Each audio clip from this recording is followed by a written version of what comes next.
আজ শুভ মহালয়া। ময়মনসিংহ নগরী দুর্গাবাড়ির নাট মন্দিরে চলছে চণ্ডীপাঠ ও দেবী দুর্গার আগমনী সমবেত সঙ্গীত।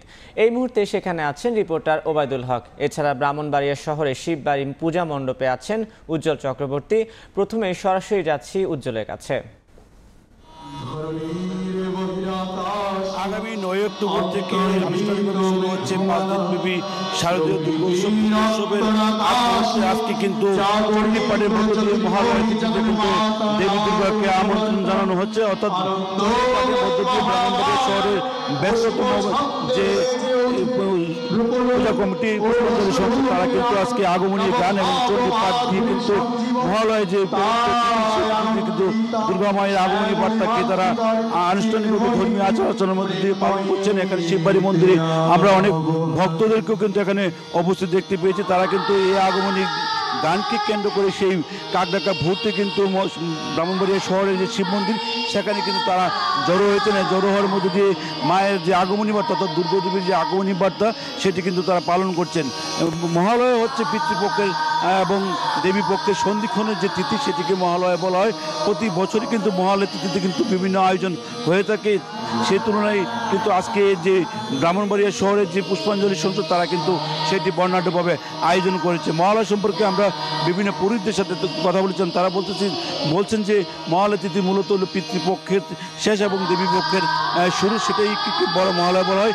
এই মহালয়া তিথিতে পিতৃপুরুষগণের শান্তির লক্ষ্যে পুত্রগণ অর্থাৎ যারা মর্তধামে আছেন তারা কিন্তু তাদেরকে শান্তির জন্য জলপিণ্ডদান এবং শ্রাদ্ধাদি যে কার্যক্রম সেটি কিন্তু তারা পরিচালনা করে থাকেন এবং তাদের কাছ থেকে আশীর্বাদ পেয়ে থাকেন। তার মধ্যে দিয়ে কিন্তু মহালয়া তিথি তাৎপর্যপূর্ণ হয়ে ওঠে এবং ভক্তদের মধ্যে আনন্দে দোলা দেয় এবং দেবী দুর্গার যে আগমনী বার্তা সেটি কিন্তু বহন করে। আপনি জানেন এবছর দুর্গা মা কিন্তু ঘটকে আসবেন এবং দোলায় গমন করবেন। তার মধ্যে দিয়ে কিন্তু যে পবিত্র তিথি সেটি কিন্তু ভক্তদের মধ্যে আনন্দ দোলা ইতিমধ্যে কিন্তু লেগে গেছে। মহালয়া তিথির মধ্য দিয়ে কিন্তু যে সনাতন হিন্দু সম্প্রদায়ের যে নরনারীরা আছেন তারা কিন্তু আনন্দে উদ্দোলিত হয়ে উঠেছেন। তো এই ছিল আমার কাছে ব্রাহ্মণবাড়িয়া শিববাড়ি মন্দির থেকে মহালয়ার যে আগমনী বার্তা যে অনুষ্ঠান তার সর্বশেষ। এখন চলে যাচ্ছি ময়মনসিংহে আছেন আমাদের সহকর্মী ওবায়দুল হক, তার কাছে তিনি জানাবেন সেখানকার সর্বশেষ তথ্য। সারা দেশের মতো ময়মনসিংহ কিন্তু মহালয়ার যে আনুষ্ঠানিকতা সেটি কিন্তু শুরু হয়েছে সূর্যোদয়ের সঙ্গে সঙ্গে। ময়মনসিংহ নগরীর নাট মন্দিরে কিন্তু এই যে মহালয়ার আনুষ্ঠানিকতা শঙ্খধ্বনি এবং উলুধ্বনির মাধ্যমে সেটি কিন্তু শুরু হয়। আমরা দেখেছি যে ভোরের আলো ফোটার আগে কিন্তু যারা ভক্ত যারা রয়েছেন তারা কিন্তু এই মন্দিরে এসেছেন এবং সবার মাঝে কিন্তু একটা আনন্দ ঘন একটি পরিবেশ কিন্তু বিরাজ করছিল। এরপর চণ্ডীপাঠের মাধ্যমে আসলে দেবী দুর্গার যে আগমন সেটি তারা আহ্বান জানিয়েছেন এবং তারা এই বন্দনা করেছেন। এখন চলছে সমবেত সঙ্গীত। এই সমবেত সঙ্গীতকে মাধ্যমে দেবী দুর্গার বন্দনা করা হচ্ছে।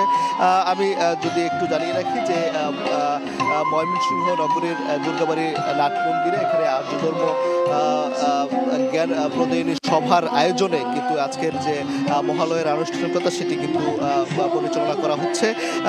এখানে আজকে মূলত যে পঞ্জিকা অনুযায়ী কৈলাস ছেড়ে কন্যারূপে সন্তান সন্ততি নিয়ে দেবী এবার মর্তে আসছেন। এই বছর দেবী দুর্গা দোলায় বা পালকিতে চড়ে মর্তে আসবেন এবং হাতিতে চড়ে বিদায় নেবেন। প্রতি বছরের মতো কিন্তু এবারও শ্রদ্ধা পরে পূজিত হবে মণ্ডপে মণ্ডপে। সেই প্রস্তুতি কিন্তু সব জায়গায় চলছে। আমি একটু যদি বলি যে মহালয়ের দিনে এই দেবদেবীকুল দুর্গাপূজার জন্য নিজেদের জাগ্রত করেন। শারদীয় দুর্গাপূজার অন্যতম অনুষঙ্গ হচ্ছে এই মহালয়া। দেবী দুর্গা যে মর্তে আসছেন তা জানান দেয় এই মহালয়া। এর মধ্য দিয়ে শুরু হয় হিন্দু সম্প্রদায়ের সবচেয়ে বড় ধর্মীয় উৎসবের ক্ষণ গণনা এবং মহালয়ের 5 দিন পর ষষ্ঠ তিথিতে মহালয়ার 5 দিন পর ষষ্ঠ তিথিতে কিন্তু যে দুর্গাপূজার মূল যে আয়োজন সেটি শুরু হবে এবং উৎসবমুখর পরিবেশে এই দুর্গাপূজা সম্পন্ন হবে এমনটাই বলছেন সবাই। তো এই ছিল ময়মনসিংহের দুর্গাবাড়ি নাটমন্দির থেকে মহালয়ার সর্বশেষ। এতক্ষণ সরাসরি যুক্ত ছিলাম ময়মনসিংহ এবং ব্রাহ্মণবাড়িয়ায়।